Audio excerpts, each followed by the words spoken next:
Hello, I'm Sam from Just Obsessed. The focus of my channel is to share and educate on how to buy less, buy better. It's not necessarily about buying less things, it's about buying something that fits its purpose perfectly and serves you for as long as possible.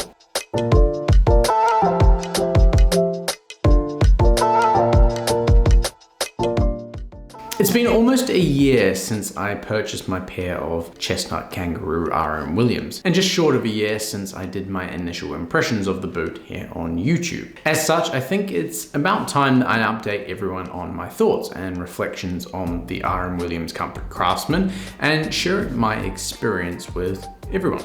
These boots have been worn a lot. Lots of days standing on my feet, walking around, trudging through puddles and mud. I mean, a lot of puddles and mud because we have had a very nice extended rainy period here in Australia. The boots have done it all. Short of going for a hike in them, I did my best to try and put these boots through everything that I could and put them through their paces. Not just for the review, but also because often these boots were my boot of choice, edging out all my other boots when it came to a cold, wet or windy day. It's not all rainbows and daisies. These RM Williams have given me some of my most comfortable days, but they have also given me some of my least comfortable ever. And we'll discuss something named Bruce later on.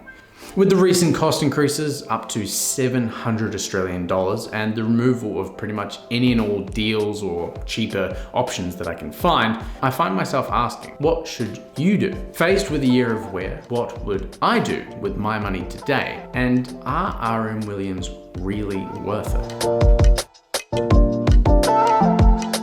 First of all, I wanted to add a bit of extra information here that I missed out in my original video, and it's fairly crucial to what makes the RM Williams Craftsman the Craftsman. It's a feature that you may argue makes the boot's premium price more reasonable, and it has done or has done so up until recently. That is, of course, the hole cut construction. I wanted to thank anyone watching this that pointed that out to me in the last video in the comments. I appreciate your help, and we need to keep things accurate as possible. So hopefully addressing it here, helps the last video. A hole cut construction means that there is only a single piece of kangaroo leather being used to form the shape of the boot, basically the upper leather. It requires a lot of hard work, a lot of hand work and time to make this into this form.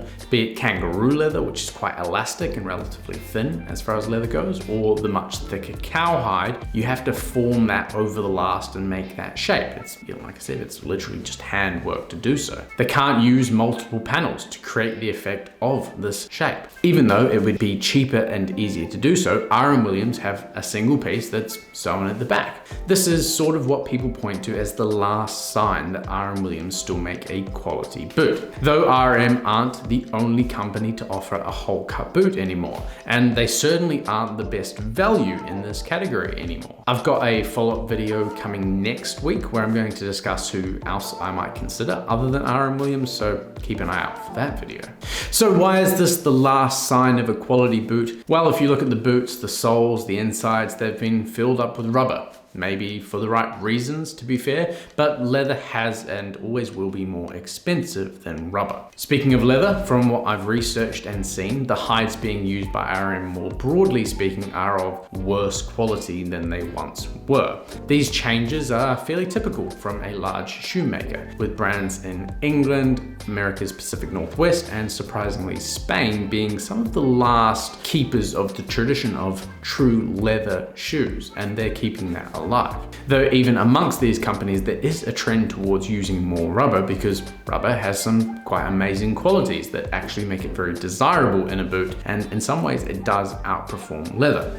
So I don't know, there's always two sides to every coin, I suppose. This is a good place to jump into the review, so let's start with the rubber soles. One of the big reasons that I pick up these boots off my shelf over my other boots is the rubber sole. I've found that it is fantastic in rain and really is quite non-slip. Compared to my other boots, I only have one other that features a rubber sole, and it's a day-night sole. As I've said before, I don't really like day-night soles. I find them a little bit uncomfortable to wear, but they're also extremely slippery in wet weather, so I tend not to wear them in the wet. Otherwise, you just kind of feel like you're riding around with skates. The rest of the boots I have are leather soled, which I'm actually fine with wearing in the wet, but The pair I have are my beloved Edward Crean Galways, and I'm honestly not in a hurry to wear out those soles, so I mean, there you go. As for the Craftsman sole, the Comfort non-slip rubber sole, and obviously in combination with the Comfort insole, I find it to be fairly comfortable for lots of walking or standing around. They might be a little squishier underfoot than a leather sole, but they're sort of similar feeling to a leather sole. The heel lift is actually quite soft, so it's nice padded under the heel of your foot.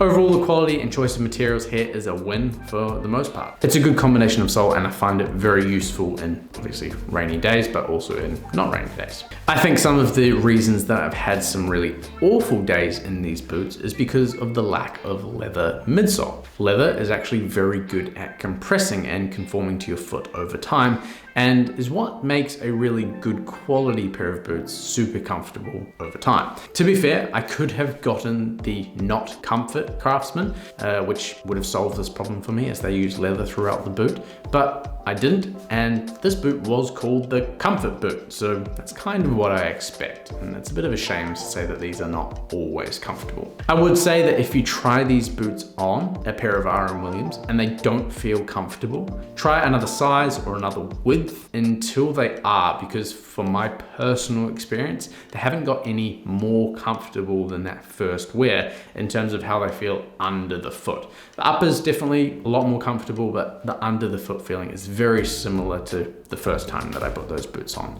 So definitely a tip there if you're looking at buying a pair. As for the uppers, I love kangaroo leather. It's seriously underrated in the world of leathers. I like it so much that my wallet is actually a natural leather card holder thingy from a local Melbourne company called Welcome Leather. It's very cool, it patinas like crazy, and has remained my everyday carry for a couple of years now. The kangaroo leather on these RMs I enjoy for the same reasons that I enjoy the wallet. The most unique quality is how thin the leather is, whilst also remaining very strong and feeling quite elastic. This means that it's nice and supportive on the foot, and it's also stretched out to accommodate my foot a little bit. So it's a very comfortable material for the upper of the boot. As I typically wear these in wet weather, I've got them wet a ton and they still look pretty much as good as new. That does bring us on to an interesting point, which is that the leather finish is a little disappointing. Yes, after lots of wear and getting wet quite a few times, they pretty much look as good as new.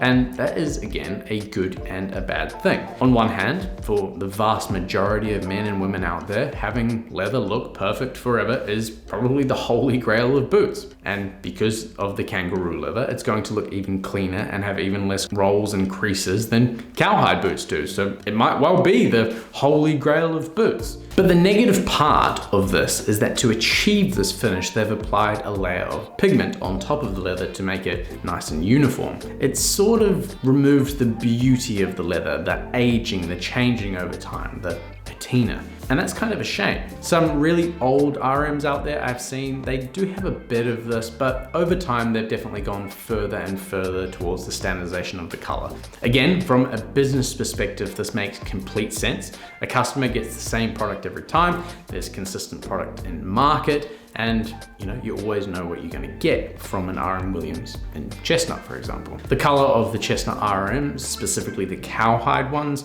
I find to be quite flat and boring as far as browns go, and it's ultimately the reason that I chose kangaroo. The color of the kangaroos is still quite a flat brown as far as brown goes, but the kangaroo leather is kind of interesting enough that it makes up for it, in my opinion. Overall, the upper leather is a mixed bag.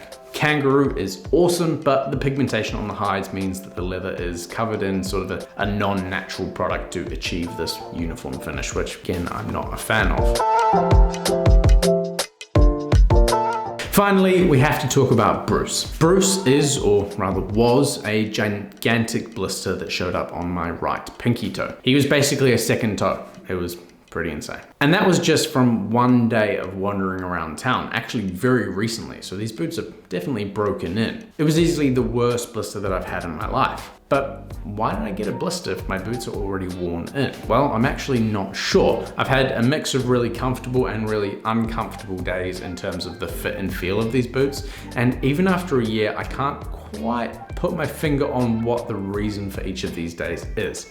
My guess is that the layers of synthetic material, as I mentioned earlier, are likely the reason due to this inconsistency, which is interesting because once again, the RM option that's built specifically for comfort is with all this material. So I don't know, I'm not sure.